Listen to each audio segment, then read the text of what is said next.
আলহামদুলিল্লাহি রাব্বিল আলামিন ওয়াসসালাতু ওয়াসসালামু আলা সাইয়্যিদিল মুরসালিন আম্মা বা'দ ফাআউযু বিল্লাহি মিনাশ শাইতানির রাজীম বিসমিল্লাহির রহমানির রহিম আসসালাতু ওয়াসসালামু আলাইকা ইয়া রাসূলুল্লাহ ওয়া আলা আলিকা ওয়া আসহাবিকা ইয়া হাবিবাল্লাহ আসসালাতু ওয়াসসালামু আলাইকা ইয়া নবিয়াল্লাহ ওয়া আলা আলিকা ওয়া আসহাবিকা ইয়া নূরাল্লাহ। মাদানী চ্যানেলের দর্শকবৃন্দ, দেখছেন অনুষ্ঠান, স্পেশাল অনুষ্ঠান অক্ষম কিন্তু অপারগ নয়। তো ঈদ উপলক্ষে এই স্পেশাল প্রোগ্রামের আয়োজন করা হয়েছে। যে যেখান থেকে আমাদের সাথে যুক্ত হয়েছেন, প্রথমত আপনাদের সবাইকে জানাচ্ছি ঈদুল আজহার অনেক অনেক শুভেচ্ছা এবং মোবারকবাদ। মাদানী চ্যানেলের দর্শকবৃন্দ, আলহামদুলিল্লাহ, আল্লাহ পাক আমাদেরকে সুস্থ রেখেছেন, ভালো রেখেছেন। আমরা নিজের ইচ্ছা মতো যে কোনো কাজ করতে পারি, চোখে দেখতে পারি, কানে শুনতে পারি, মুখে বলতে পারি, হাত এবং পা দিয়ে নিজের ইচ্ছা মতো যে কোনো কাজ করতে পারি এবং নিজের যদি কোনো চাহিদা থাকে, আকাঙ্ক্ষা থাকে, খয়সাত থাকে, সেগুলো আমরা নিজের ইচ্ছা মতো পূরণ করতে পারি। কেন? আমরা সুস্থ, আমরা সক্ষম, আমরা সব দিক দিয়ে ফিট অ্যান্ড গুড। কিন্তু আল্লাহ তাআলার এই জমিনের মধ্যে আল্লাহ তাআলার কিছু বান্দা এমনও আছে যারা শারীরিকভাবে অক্ষম। কারো হয়তোবা পা থাকে না, কারো হাত থাকে না, আবার তো কারো চোখ এটাও অন্ধ হয়, জবান দিয়ে বলতে পারে না, কানেও ভালো করে শুনতে পারে না। তো এদেরও একটা লাইফস্টাইল আছে, এদেরও দুনিয়া বলতে কিছু আছে, এরাও দুনিয়াতে চলাফেরা করে, এরাও নিজের ব্যক্তিগত জীবন, সাংসারিক জীবন, সামাজিক জীবন, রাষ্ট্রীয় জীবন, এগুলোও তারা লিড করে। তো দুনিয়ার মধ্যে এমন অনেক অক্ষম বান্দা আমরা দেখতে পাই যারা অক্ষম হওয়া সত্ত্বেও নিজের পায়ে দাঁড়ানোর চেষ্টা করে। তো ইনশাআল্লাহুল কারীম আমাদের এই অনুষ্ঠানে আমরা একজন ইসলামী ভাইকে আপনাদের সামনে পরিচয় করিয়ে দিব, যিনি শারীরিকভাবে তো অক্ষম কিন্তু তিনি অপারগ নন। তিনি নিজের সমস্ত কাজ নিজে করেন এবং নিজের যে চাহিদাগুলো আছে সেগুলো নিজেই পূরণ করার চেষ্টা করেন, রুজি রোজগারও নিজে করেন, ফ্যামিলিকেও তিনি দেখার চেষ্টা করেন। ইনশাআল্লাহ সেই ইসলামী ভাইয়ের সাথে আপনাদেরকে পরিচয় করিয়ে দিব। আসুন এর পূর্বে দরুদে পাকের একটি ফজিলত শুনে নেই। আমাদের প্রিয় নবী রসুল আরবি হুজুর পুন্নূর সাল্লাল্লাহু আলাইহি ওয়াসাল্লাম ইরশাদ করেন, যে ব্যক্তি আমার উপর একবার দরুদে পাক পাঠ করবে, আল্লাহ তাআলা তার উপর 10টি রহমত নাজিল করবেন, তার 10টি গুনাহ মাফ করে দিবেন এবং তার 10টি পদমর্যাদা বৃদ্ধি করে দিবেন। সাল্লু আলাল হাবিব সাল্লাল্লাহু তাআলা আলা মুহাম্মদ সাল্লাল্লাহু তাআলা আলাইহি ওয়াসাল্লাম সালাতাও ওয়া সালামান আলাইকা সাইয়্যিদি ইয়া রাসূলুল্লাহ। আজকে আমাদের সাথে মোবালিকে দাওয়াত ইসলামী হিসেবে উপস্থিত আছেন মাশাআল্লাহুল কারীম আমাদের কাউসার আত্তারি ভাই। কেমন আছেন? আলহামদুলিল্লাহ, আপনি কেমন আছেন? আলহামদুলিল্লাহ, আপনাকে ঈদের শুভেচ্ছা। আলহামদুলিল্লাহ, আপনাকে অসংখ্য শুভেচ্ছা এবং দর্শকদেরকে অসংখ্য শুভেচ্ছা জানাচ্ছি। মাশাআল্লাহ মাশাআল্লাহ। এবং আজকে একজন বিশেষ অতিথি আমাদের সাথে উপস্থিত হয়েছেন, সেই অতিথিকেও আপনাদের সামনে পরিচয় করে দিচ্ছি। আসসালামু আলাইকুম ওয়া রাহমাতুল্লাহি ওয়া বারাকাতুহু। ওয়া আলাইকুম আসসালাম ওয়া রাহমাতুল্লাহি ওয়া বারাকাতুহু। কেমন আছেন আপনি? আলহামদুলিল্লাহি রাব্বিল আলামিন আলা কুল্লি হাল। মাশাআল্লাহ। ভাইজানের নাম? আমার নাম হাফেজ মোহাম্মদ মুস্তাফা আত্তারি। মাশাআল্লাহ। মাদানী চ্যানেলের দর্শকবৃন্দ, আমাদের সাথে হাফেজ মোহাম্মদ মুস্তফা আত্তারি ভাই উপস্থিত আছেন। তো ইনশাআল্লাহ ওনাকে নিয়ে আমরা আলোচনা করব, ওনার শারীরিক কন্ডিশন সম্পর্কে জানব এবং উনি কী করেন, বাই প্রফেশন ওনার কী, সেটা সম্পর্কেও জানব। তো শুরুতে আমরা আমাদের মোবালিকে দাওয়াত ইসলামী কাউসার ভাইয়ের মাধ্যমে কিছুটা আলোচনা আমি শুরু করতে চাচ্ছি।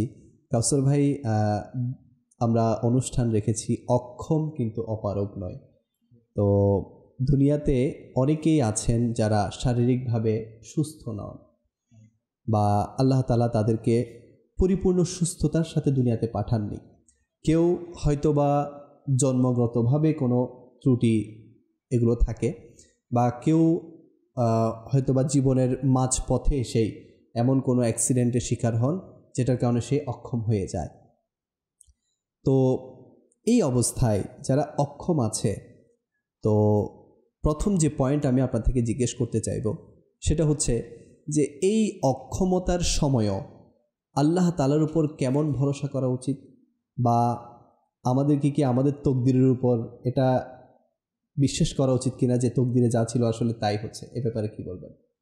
মাশাআল্লাহ, প্রথমত আপনাকেও অসংখ্য মুবারকবাদ জানাবো যে মাদানী চ্যানেল বাংলা এর দর্শক শ্রোতার জন্য এরকম একটি মনোমুগ্ধকর এবং খুবই গুরুত্বপূর্ণ একটি অনুষ্ঠান তুলে ধরার জন্য, এবং খুবই সুন্দর যে মাশাআল্লাহ আমার ভাই হাফিজ সাহেব মাশাআল্লাহ এরকম একটা সেগমেন্ট নেওয়া, এরকম এনার জীবনে তুলে ধরা, এটার মাধ্যমে আলহামদুলিল্লাহ আপনি যে পয়েন্ট বলেছেন, আরও অসংখ্য হাজারো লাখো এমন মানুষ আছেন যারা এরকম কিছুটা বিভিন্ন দিক দিয়ে অক্ষম আছে, কিন্তু এরপরও তাদের কেমন উৎসাহ, ইসলাম আমাদের কি বলে সেটা জানা সৌভাগ্য হবে।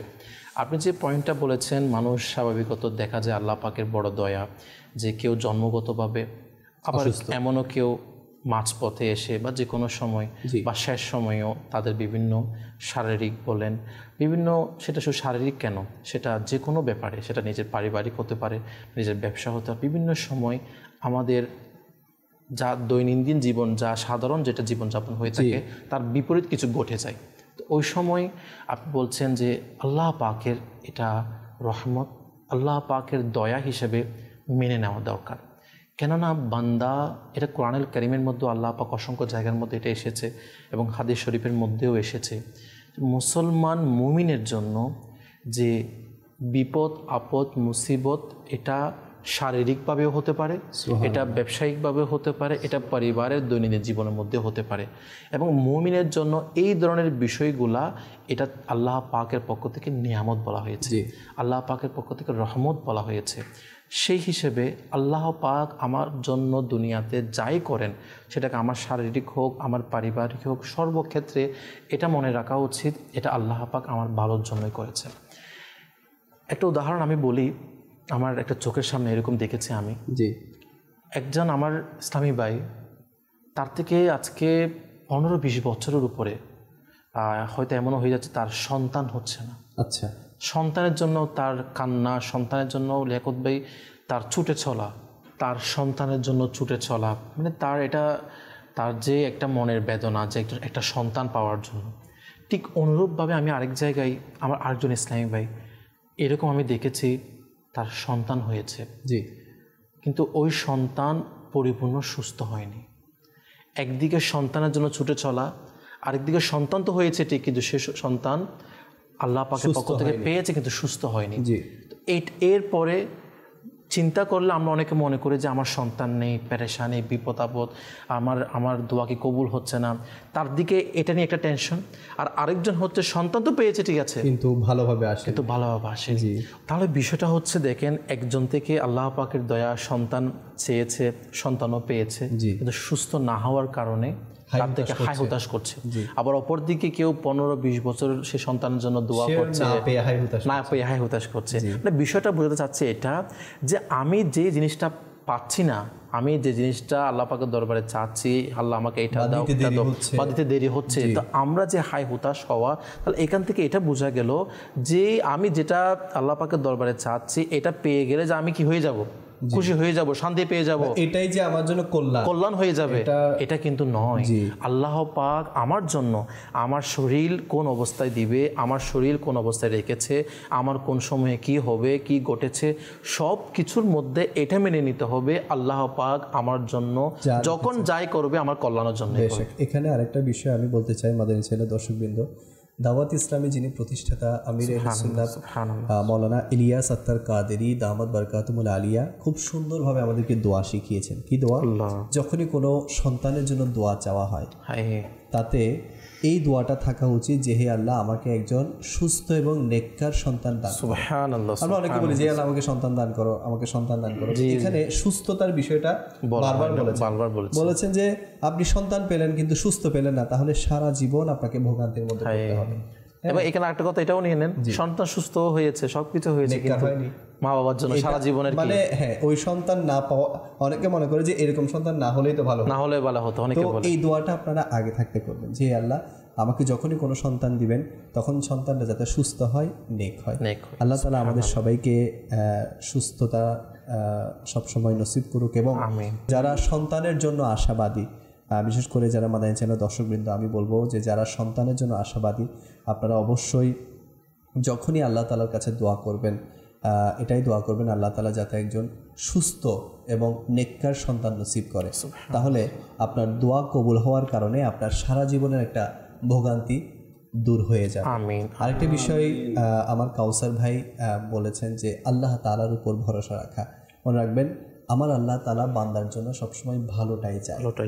আমার আল্লাহ তাআলা তো জানেন যে বান্দার জন্য কখন কি কল্যাণকর, তো এই জন্য আল্লাহ তাআলা যখন যেটাতে রাখেন সেটাতেই আপনার মেনে নেয়া, এটা আপনার মানে এটার মধ্যেই কল্যাণ আর কল্যাণ।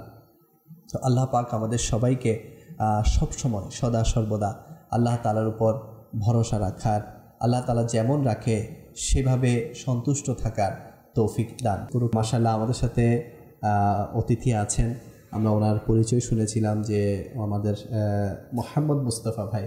তো আমিরুল সুন্নাত বলেন যে যার নাম মুস্তাফা তার নামের শুরুতে যাতে গোলাম মুস্তাফা হয়ে যায়, যাতে আল্লাহ রসুলের নাম এটা সরাসরি না হয় আর কি। তো আমি আপনাকে গোলাম মুস্তাফা বলেই সম্বোধন করছি। তো গোলাম মুস্তাফা ভাই আপনার ফ্যামিলিতে কে কে আছেন? আমার ফ্যামিলিতে আমার ওয়াইফ আছে, আমার 2টা সন্তান আছে, আমার আম্মু আছে। মাশাআল্লাহ, ওনার বাচ্চার মা আছেন, 2জন বাচ্চাও আছেন এবং ওনার আম্মা জানও আছেন। তো হুজুর আপনার শারীরিক অক্ষমতা কি, মানে আপনার কি কি সমস্যা একটু যদি আমাদেরকে তুলে ধরতেন। আমার সমস্যা হচ্ছে পায়ে একটু, জি, আর হাতে একটু সমস্যা। হাতের সমস্যা আর পায়ের সমস্যা, জি। তো এই সমস্যা কি আপনার জন্ম থেকেই নাকি কখনো কোনো অ্যাক্সিডেন্ট হয়েছে? আমি জন্ম থেকে। আচ্ছা, জন্ম থেকেই আমাদের চ্যানেল দর্শকবৃন্দ, আমাদের গোলাম মুস্তাফা ভাই অসুস্থ, উনি হাতে এবং পায়ে ওনার সমস্যা আছে। তো ওনার চলতে কষ্ট হয় না আপনার? জি, একটু কষ্ট হয়, চলতে কষ্ট হয়।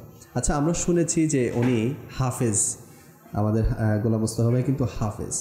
তাহলে দেখুন জন্ম থেকেই অক্ষম বা জন্ম থেকেই কিছুটা সমস্যা, এরপরও হাফেজ হওয়ার যে জাজবা, হাফেজ হওয়ার যে উৎসাহ, এটা কিন্তু চারটেখানে বিষয় না।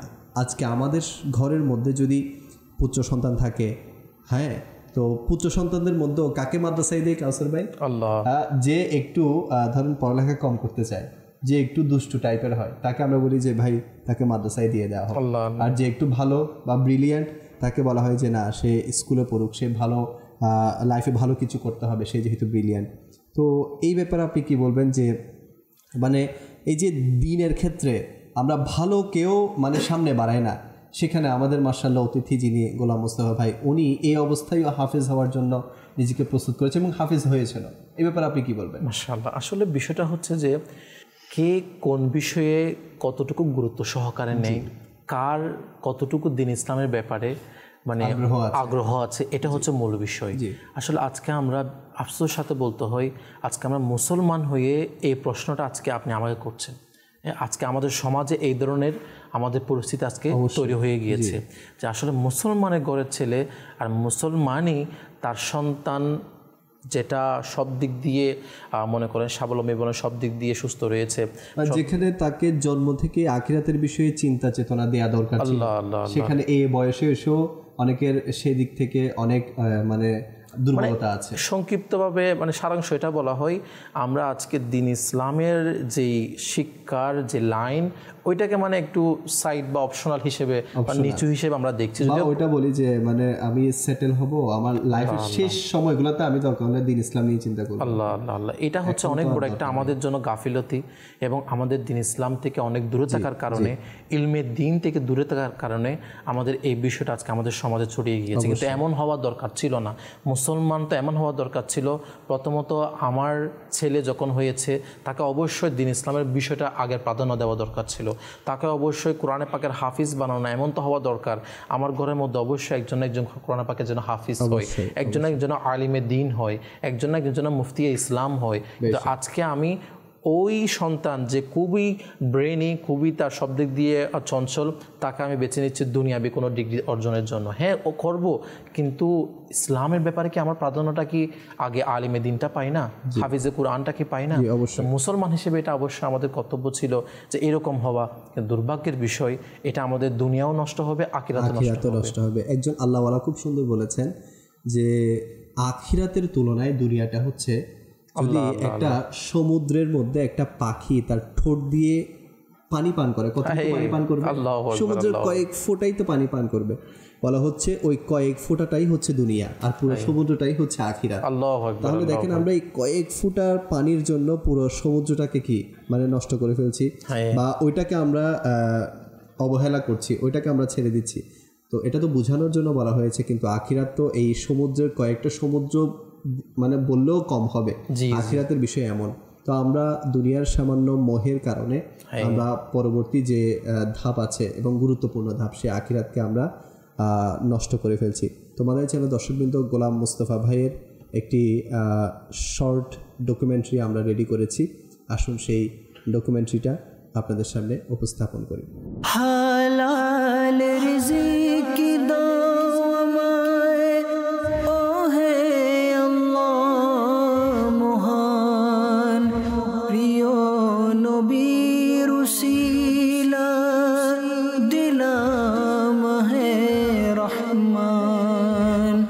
হালাল রিজিক দাও আমায় ও হে আল্লাহ মহান, প্রিয় নবীর উসিলা দিলাম হে রহমান। মাশাআল্লাহুল করিম, আপনারা দেখেছেন যে গোলাম মোস্তফা ভাই কিভাবে হিফজে কোরআন তো হয়েছে, হাফিজে কোরআন তো হয়েছে, এবং সেই সাথে বাচ্চাদেরকেও এই হাফিজ বানানোর জন্য প্রচেষ্টা করছে। আচ্ছা হুজুর, মাশাআল্লাহ আপনি হাফিজে কোরআন হয়েছেন, তো আপনি হাফিজে কোরআন হয়েছেন, এই উৎসাহটা বিশেষ করে কার থেকে আপনি পেয়েছেন? আমি, আমার আম্মু আমাকে মাদ্রাসায় ভর্তি করে দিয়েছে। মাশাআল্লাহ, আর আমার উস্তাদেরা চেষ্টা করছে। আচ্ছা, মাশাআল্লাহ, আর আমিও নিজে চেষ্টা করেছি। মাশাআল্লাহ। তো দেখেন, এই যে আমরা সুস্থ মানুষ, হাফিজে কোরআন হওয়া তো অনেক দূরের কথা, আমরা শুদ্ধভাবে কোরআন পর্যন্ত পড়তে পারি না।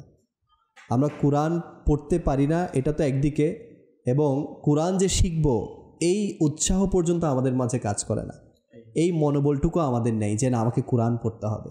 আজ দেখুন গোলাম মুস্তাফা ভাই, ইনি আপনাদের সামনে বসে আছেন, ইনাকে দেখেন, ইনার ডকুমেন্টারি আমরা দেখেছি, হাঁটতে কেমন কষ্ট হয়, এখন তো এই অবস্থা, ছোটোবেলায় তার কেমন কষ্ট হয়েছে। উনি তো হাফিজে কোরআন হয়েছে ছোটোবেলায়, না? তো তখন কত কষ্ট করে উনি হাফিজে কোরআন হয়েছে, আর আমরা সামান্য বিসমিল্লাহির রহমানির রহিম পর্যন্ত সঠিকভাবে বলতে পারি না, সূরাতুল ফাতিহা সঠিকভাবে আমরা আদায় করতে পারি না, আর দুনিয়ার সমস্ত কাজ আমাদের দ্বারা হচ্ছে। তো গোলাম মুস্তাফা ভাই, আমি এটাও জিজ্ঞেস করতে চাইব, আপনি যখন ছোটোবেলায় মাদ্রাসায় গিয়েছেন, তো যখন আপনার আম্মা জান আপনাকে মাদ্রাসায় পাঠাচ্ছে, তো আপনার কি মনে হয়েছে যে আপনাকে যে হাফিজে কোরআন হওয়ার জন্য পাঠাচ্ছে বা হাফিজ হওয়ার জন্য পাঠাচ্ছে, এটা আপনার মাঝে কি অনুভূতি কাজ করেছে, যে মানে আপনি পারবেন কি পারবেন না, এরকম কি কোনো খেয়াল আসছে কিনা আপনার অন্তরে? জি আসছে, আমি অনেক চিন্তা করছি। প্রথমে আমার পড়া কি কষ্ট হতো অনেক। জি, পড়ার পর আমি যাদের ভালো ওদের থেকে বেশি পড়তাম। সুবহানাল্লাহ, সুবহানাল্লাহ। তোমাদের এই চ্যানেলের দর্শকবৃন্দ, আপনারা দেখলেন যে গোলাম মুস্তফা ভাই উনি বলছেন যে ওনার কষ্ট হতো, কিন্তু উনি যখন চেষ্টা করেছেন তো যারা ভালো স্টুডেন্ট ছিল তাদেরকে উনি টপকিয়ে গেছেন। এই যে একটা নিজের মধ্যে মানে জজবা, যে না কনফিডেন্স, যে না আমি পারবো, তো এটা আসলে যখন থাকে না, তখন মানুষের শরীরে যতই অক্ষমতা থাক না কেন তার কনফিডেন্সই তাকে সামনে পার করিয়ে দেয়। আসলে মানুষের যখন কনফিডেন্স থাকে তখন সে বড় বড় কাজকে অনেক সহজেই সমাধান করে ফেলে। তো দেখেন, আজকে আমরা ভালো ভালো সন্তানদেরকে হয়তো বা হাফিজে কোরআন বানাচ্ছি না, কিন্তু ওনার অন্তরে আজকে কোরআন ধারণ করে আছে এবং ওনার সিনাই কোরআন আছে।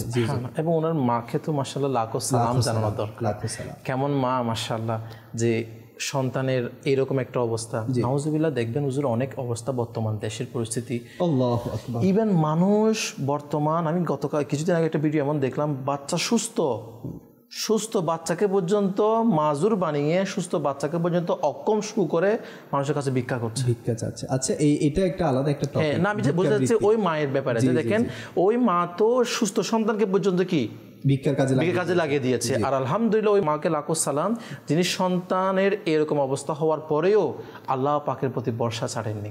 আল্লাহ পাকের প্রতি ভরসা রেখে মায়ের সাপোর্ট পেয়ে ইনি বলছেন না, প্রথমত ইনার একটু কি লেগেছে, হয়তো কষ্ট হয়েছে, কিন্তু আমার মনে হয় আলহামদুলিল্লাহ মায়ের যে সাপোর্ট ছিল সেটার কারণে ইনার সাহসটা আরো বেড়েছে। আরো যারা শারীরিকভাবে সক্ষম তাদের চেয়ে আরে তিনি এগিয়ে গিয়েছিলেন। আসলে ওনাকে দেখে তো আমাদের কনফিডেন্স লেভেল বাড়ানো উচিত, যে আমরা দ্বীনের ব্যাপারে কতটুকু এগিয়ে। আমাদের যারা দর্শকবৃন্দ, আমি আপনাদেরকে বলবো যে আমরা কতটুকু এগিয়ে দ্বীনের ব্যাপারে। তো এই যে উনি হাফিজে কোরআন হয়েছেন, মাশাআল্লাহ, আপনারা ভিডিওর মাধ্যমে দেখেছেন যে উনি এখন অনেক ছোট ছোট বাচ্চাদেরকে হাফিজ বানানোর জন্য চেষ্টা করছে। হুজুর, আপনার কি মাশাআল্লাহ, আপনি তো হাফিজে কোরআন হয়ে গেছেন, তো হাফিজে কোরআন যখন হয়ে গেছেন এর পরপরই কি আপনি বাচ্চাদেরকে পড়ানো শুরু করেছেন, নাকি এর আগে কিছু করতেন? না, আমি হাফিজে কোরআন হয়ে মাদ্রাসায় পড়ছি। মাদ্রাসায় পড়েছেন? জি। আচ্ছা, না যখন মাদ্রাসা পড়ার আপনার শেষ হয়ে গেছে, তো এর পরপর কি আপনি এই দাওয়াত ইসলামী মাদ্রাসায় ঢুকে গেছেন, নাকি এর আগে কিছু করতেন আপনি? এর আগে আমি টিউশনি করতেন। আর ওই জামিয়াতে পড়ছি এখানে। মাশাআল্লাহ, মাশাআল্লাহ, আমাদের জামিয়াতে পড়েছেন? জি। আচ্ছা, মাশাআল্লাহ, আমাদের জামিয়াতুল মদিনা পড়েছেন। সুবহানাল্লাহ, সুবহানাল্লাহ। আপনার দাওরা হাদিস শেষ? না। আচ্ছা, শেষ করতে পারেননি আপনি। আচ্ছা, এখন আমাদের মাদ্রাসায় আপনি পড়াচ্ছেন, উস্তাদ হিসেবে আছেন। মাশাআল্লাহ, এটাও একটা মানে কেমন বিষয় যে মানে হাফিজে কোরআনদের বা যারা হিফজ করবে তাদের উস্তাদ হিসেবে উনি আছেন। এটাও কিন্তু অনেক গর্বের বিষয়, বা ওনার সামনে তো বলা উচিত না, কারোর সামনে প্রশংসা করাও ঠিক না, কিন্তু দেখেন আমরাও তো হয়তো বা অনেক ধরনের ওস্তাদ হই, আমরাও অনেক ধরনের টিচার হই, কেউ ধরেন দুনিয়াবি লাইনে অনেক ধরনের টিচিং এর প্রফেশনের মধ্যে থাকি, কিন্তু ইনার টিচিং প্রফেশনটা কেমন, যে উনি মানুষকে, বাচ্চাদেরকে কোরআন শেখাচ্ছে এবং সেই সাথে হাফিজে কোরআনও বানাচ্ছে। হুজুর, আপনি কয় বছর ধরে আমাদের মাদ্রাসায় আছেন? 4 বছর আছেন। তো আপনার মাধ্যমে এই পর্যন্ত আপনার হিসাব আছে যে কয়জন হাফিজে কোরআন হয়ে বের হয়েছে? আমার মাধ্যমে 12টা হাফেজ। সুবহানাল্লাহ, সুবহানাল্লাহ। কিতাবের মধ্যে পড়েছি একজন হাফিজে কোরআন কিয়ামতের দিন 10 জনকে সুপারিশ করতে পারবে, এটা কিতাবে আমরা পড়েছি। তাহলে দেখেন, ইনার মায়ের জজবার কারণে আজকে ইনি হাফিজে কোরআন হয়েছে, এবং ইনার এই টিচিং প্রফেশনের মাধ্যমে, ইনার পড়ানোর মাধ্যমে আজকে 12 জন হাফিজে কোরআন হয়েছে। এখানে এটাও আছে না হুজুর, বলা হচ্ছে যে কোরআনে পাকের যারা এইভাবে কোরআনকে ভালোবাসে, কোরআনকে মহব্বত করবে, কোরআনের হাফিজ হবে, সুবহানাল্লাহ, বলা হবে তোমরা কোরআন পড়তে থাকো আর তাদের মর্যাদা বৃদ্ধি হতে থাকবে জান্নাতে। সুবহানাল্লাহ, তারা কোরআন পড়তে থাকবে আর মর্যাদাদের বৃদ্ধি হতে থাকবে। সুবহানাল্লাহ। তাহলে দেখুন, দুনিয়ার আমি বলবো সবচেয়ে উত্তম প্রফেশন হচ্ছে এটা, হ্যাঁ, হিফজ করানো, হাফিজ বানানো। তো আল্লাহ তাআলা আমাদেরকেও এমন জজবা দান করুক, যারা আমরা সক্ষম আছি, বিশেষ করে যারা আমরা বড় হয়ে গেছি, হয়তো বা এখন হাফিজে কোরআন আমাদের দ্বারা সম্ভব না, হ্যাঁ, আমাদের সন্তানদেরকে আমরা বানাতে পারি, তো এই জজবাও যাতে আমাদের থাকে। আরেকটা বিষয় হচ্ছে যে হাফিজে কোরআন আপনারা বানাবেন। তো দাওয়াত ইসলামীর আলহামদুলিল্লাহ পুরো বাংলাদেশ ব্যাপী অসংখ্য মাদ্রাসাতুল মদিনা আছে যেখানে হাফিজে কোরআন বানানো হয়ে থাকে। তো আপনারা চাইলে আপনাদের সন্তানদেরকে আপনাদের নিকটস্থ এলাকায় যে হিফজ বিভাগ আছে আমাদের মাদ্রাসাতুল মদিনা আছে, চট্টগ্রামের বেশ কয়েকটা জায়গায় আছে, ঢাকার মধ্যে আছে, সিলহেটের মধ্যে আছে, এরপর আরও অনেক জেলার মধ্যে আমাদের মাদ্রাসাতুল মদিনা আছে। তো আপনারা সেখানে আপনাদের সন্তানদেরকে ভর্তি করাতে পারবেন ইনশাআল্লাহুল কারীম। আপনার সন্তান একজন হাফিজুল কোরআন হবে, মুখলিস হাফিজুল কোরআন হবে।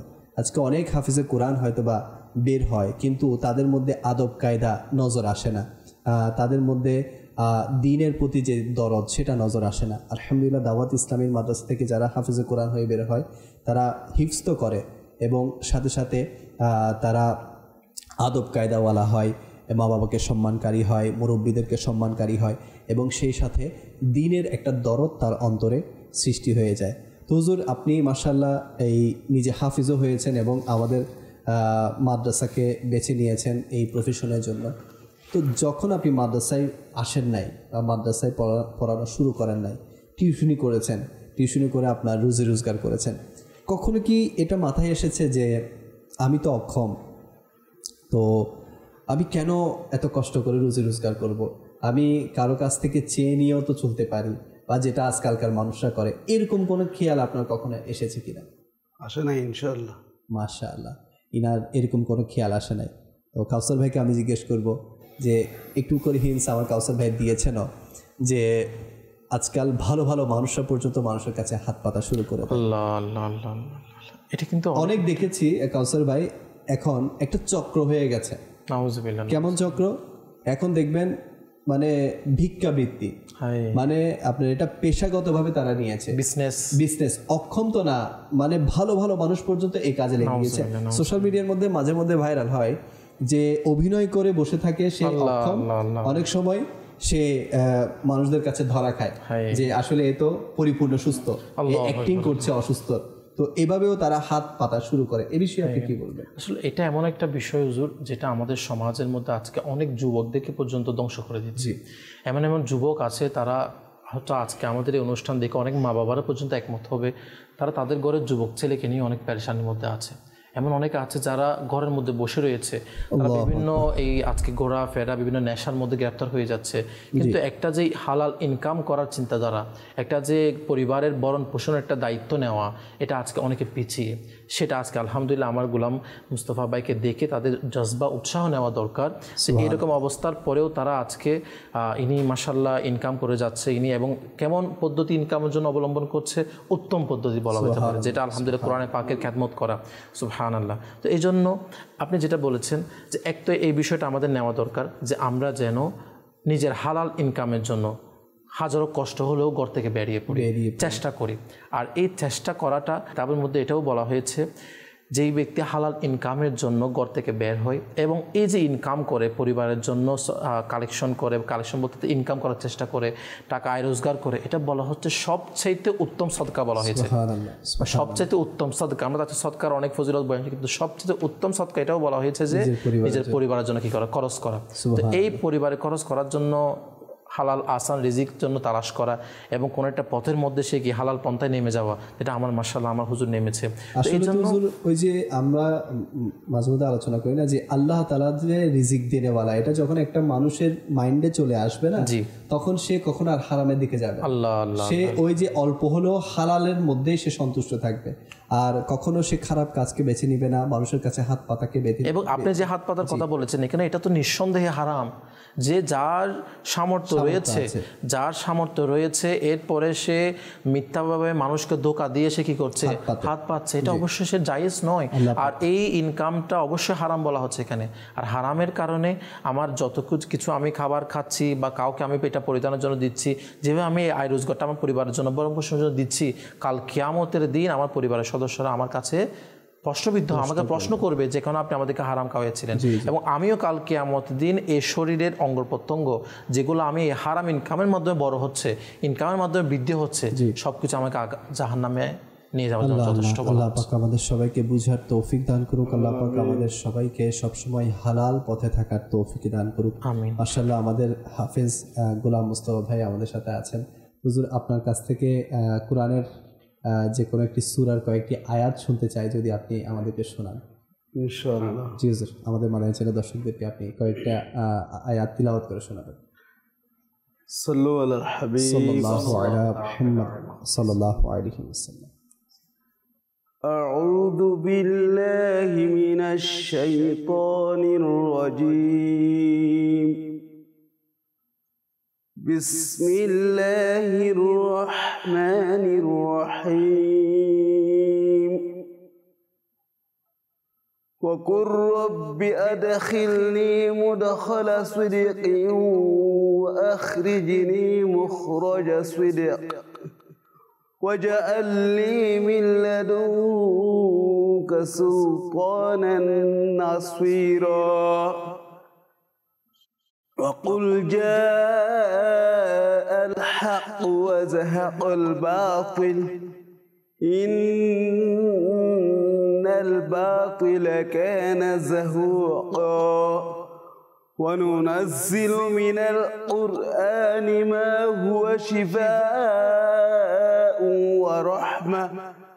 شفاء ورحمة للمؤمنين ولا يزيد الظالمين إلا خسارا.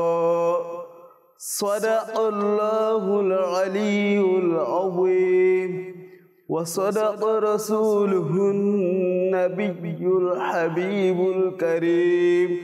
صلوا على الحبيب صلى الله على محمد صلى الله تعالى عليه وسلم. সুবহানাল্লাহ। আপনারা শুনলেন গোলাম মুস্তাফা ভাইয়ের তিলাওয়াত। আল্লাহ পাক আমাদেরকে এইভাবে কোরআনে পাক তিলাওয়াত করার তৌফিক দান করুক, সদা সর্বদা কোরআনের সাথে মহব্বত করার তৌফিক দান করুক। আরেকটি বিষয় আমি আপনাদেরকে আরজ করব যে যাদের কোরআন শুদ্ধ নেই, মনে রাখবেন আপনি যদি নামাজ পড়েন আর সেখানে যদি তিলাওয়াত শুদ্ধ না হয় তাহলে আপনি যতই নামাজ পড়েন না কেন আপনার কোনো নামাজই কবুল হবে না। তো দাওয়াত ইসলামী আলহামদুলিল্লাহ এটার জন্য ব্যবস্থা করেছে, ফ্রিতে বিভিন্ন মসজিদে কোরআন শিক্ষার আসর রেখেছে, প্রাপ্তবয়স্কদের জন্য কোরআন শিক্ষার ব্যবস্থা করেছে। তো আমি আপনাদেরকে অনুরোধ করব যাদের সম্ভব হয় কোরআন যদি শুদ্ধ না থাকে আপনারা সেখানে পড়ে শুদ্ধ করে নিতে পারবেন। সেই সাথে যারা ব্যস্ত সময় দিতে পারেন না, মনে করেন যে না আমার ফ্রি টাইমে আমি কোরআন শিখতে চাচ্ছি, তো আমাদের ফয়জান অনলাইন একাডেমি আছে যেখানে কোরআনে পাক শেখানো হয় ফি এর মাধ্যমে। তো এটা চাইলে আপনারা গ্রহণ করতে পারেন। তো যেভাবে আপনাদের সুযোগ হয় আপনারা সেই সুযোগটা গ্রহণ করে আপনারা কোরআনকে শুদ্ধ করেন এবং নিজের ছোট ছোট বাচ্চাদেরকে কোরআনের আশিক বানান। কেননা নবী করিম সাল্লাল্লাহু আলাইহি ওয়াসাল্লাম ইরশাদ করেন, তোমরা তোমাদের সন্তানদেরকে 3টি বিষয়ের মহব্বত দাও। নাম্বার 1 আমার মহব্বত, নাম্বার 2 আমার আহলে বাইতের মহব্বত, নাম্বার 3 কোরআনে পাকের মহব্বত। তো অবশ্যই আল্লাহ রসুল এবং আহলে বাইতের রসুলদের মহব্বত অন্তরে ধারণ করতেই হবে, সেই সাথে নিজের বাচ্চাদেরকে কোরআনে পাকের মহব্বত অন্তরে দিতে হবে। আল্লাহ তাআলা আমাদের সবাইকে তৌফিক দান করুক। আমিন। তো গোলাম মুস্তাফা ভাই থেকে আমি জানতে চাইবো যে আপনার পরিবারের 2টি সন্তান আপনি বলেছেন, তো এনারা কি সুস্থ আছেন নাকি এনাদের কোনো সমস্যা আছে? একটা সমস্যা আছে জন্মগতভাবে? জি, জন্মগতভাবে। তো ইনারা এখন কত বড় হয়েছেন? যেটা সমস্যা এটা 11 বছর হয়েছে। 11 বছর হয়েছে। তো ইনাদের বাকি যে আছে এটা মাদ্রাসাতুল মদিনাতে পড়ে। আচ্ছা, ইনাকে আপনি মাদ্রাসাতুল মদিনায় ভর্তি করিয়েছেন। তো যার সমস্যা আছে ওনাকে আপনি কি করছেন বা ওনার এমনি ঘরে থাকে? তো দেখুন, এটাও আল্লাহ তাআলার একটা পরীক্ষা যে উনি নিজে অক্ষম, এরপরও কষ্ট করে রুজি রোজগার করছেন, হাফিজে কোরআন হয়েছেন এবং এখন বাচ্চাদেরকে হাফিজে কোরআন বানাচ্ছেন এবং সেখান থেকে কিছু রুজি রোজগার করে নিজের পরিবারকে চালাচ্ছেন। তার উপর 2টি সন্তানের মধ্যে একটা সন্তানই অসুস্থ এবং সেই সন্তানকে দিয়ে হয়তো বা ওনারা কোনো কিছুতেই উনি করতে পারছেন না, যার কারণে ঘরেই রেখেছেন। এবং আরেকটা সন্তান দেখেন জজবা কেমন, হিম্মত কেমন, আরেকটা সন্তানকে উনি ফেলে রাখেননি, যেটা সুস্থ আছে আল্লাহু আকবার ওইটাকে উনি মাদ্রাসায় দিয়ে দিয়েছেন। আচ্ছা, এরকম হতে পারত না হুজুর? মানে একটু দেখেন না, এক তো উনি নিজে অক্ষম আছে, এবার একটা সন্তানও স্বাভাবিক আল্লাহ পাক যেরকম করেছেন আলহামদুলিল্লাহ। তো ইনি একদম ইজি ছিল যে এভাবে নিজের সন্তানকে দেখিয়ে নিজেকে দেখিয়ে মানুষকে জাস্ট বলা দেরি, কোনো আসতে দেরি হতো না। প্লাস আবার এটা একটা পয়েন্ট। সেকেন্ড নাম্বার পয়েন্ট হচ্ছে যে সে তার যে ছোট সন্তান ছিল, এমনও তো হতে পারতো যে আমাদের মধ্যে আমিও বাবা হিসেবে একটু অক্ষম আছি, আমার ভাই এটাও ছেলে এটাও অক্ষম আছে, তুমি যদি আছো ঠিক আছে যাও, তুমি গিয়ে কালকে দিয়ে কাজ করা শুরু করে দাও, টাকা এনে দাও, শুধু টাকা লাগবে আমার থেকে, এরকম বলতে পারতো। কিন্তু সেটা করেননি, নিজের ছেলেকেও আগে কোরআনে পাকের হাফিজ বানাচ্ছে। আসলে এটা কেন হয়েছে আমি ওনার কাছ থেকে অবশ্যই জানবো, কিন্তু আবার যেটা মনে হচ্ছে এটা হচ্ছে দ্বীন ইসলামকে প্রাধান্য দেওয়ার। আল্লাহ আল্লাহ আল্লাহ সুবহানাল্লাহ। আজকে আলহামদুলিল্লাহ আমার গোলাম মুস্তাফা ভাই দাওয়াত ইসলামের পরিবেশ পেয়েছে, মাশাআল্লাহ। এখানে এসে উনি জজবা পেয়েছেন আল্লাহু যে আকবার। না, একে তো আমাকে হালাল রুজির মধ্যে থাকতে হবে, আর একে তো আমার পরিবারের মহলটাকেও নেকিওয়ালা মহল বানাতে হবে, যার কারণে আমার যে সন্তানটা হচ্ছে না ঠিক আছে সে ঘরেই থাক, আর যে সন্তানটা ভালো আছে আমি তাকে আল্লাহ রাস্তায় দিয়ে দেই, তাকে হাফিজে কোরআন বানানোর জন্য দিয়ে দেই। আপনার এই মন মানসিকতা করতে কি সৃষ্টি হয়েছে আমি আপনার থেকে জানতে চাই। মন মানসিক সৃষ্টি হচ্ছে দাওয়াত ইসলামীতে এসে। সুবহানাল্লাহ। আমি কি আমার ছেলেকে করে রেখে যেটা অসুবিধা আছে আছে আরেকটাকে মাদ্রাসায় দিছি, মানে তার কি এখন কি নাজারা চলছে নাকি হিফজ চলছে? নাজারা চলতেছে। মাশাআল্লাহ। মানে আমি যখন দুনিয়া থেকে চলে যাব তখন ওই ছেলেটাকে দেখতে পারবো। আল্লাহু আকবার। আসলে মনে হয়েছিল দর্শকবৃন্দ, মানে আমি যখন শুনছি না ওনার কথাগুলো নিজেই আমার মধ্যে ভাবাবেগ সৃষ্টি হচ্ছে যে ওনার কেমন মানে চিন্তাধারা, যে উনি যখন দুনিয়া থেকে চলে যাবে মানে ওনার সন্তানকে তো উনি এখন দেখছেন, কিন্তু উনি যখন দুনিয়া থেকে চলে যাবেন তখন ওনার যে অসুস্থ সন্তান আছে তাকে কে দেখবে? তো তাকে দেখার জন্য আল্লাহু আকবার, মানে সুস্থ সন্তানকে এই মন মানসিকতা দিচ্ছেন সে যাতে কোরআন সিনায় রেখে তার ভাইকে, যে ভাই অক্ষম আছেন তাকে দেখাশোনা করতে পারে।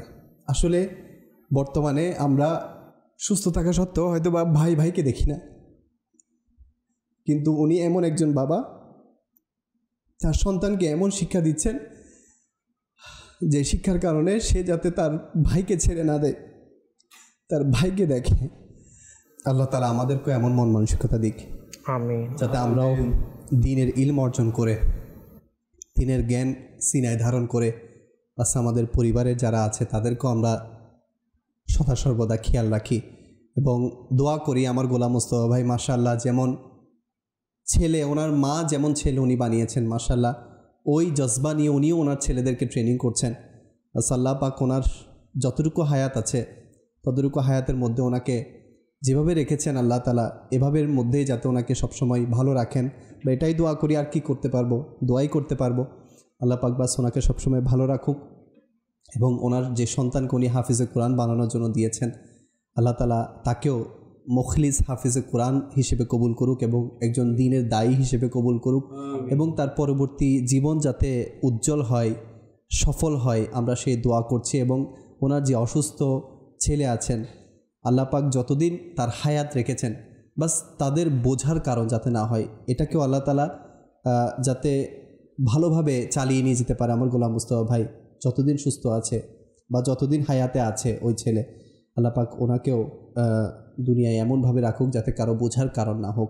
আসলে অনেক সময় দেখবেন কোনো মানুষ যখন আস্তে আস্তে বৃদ্ধ হওয়া শুরু করে অনেক পরিবারের সদস্যদের মাঝে সেটা বোঝার কারণ হয়ে দাঁড়ায়।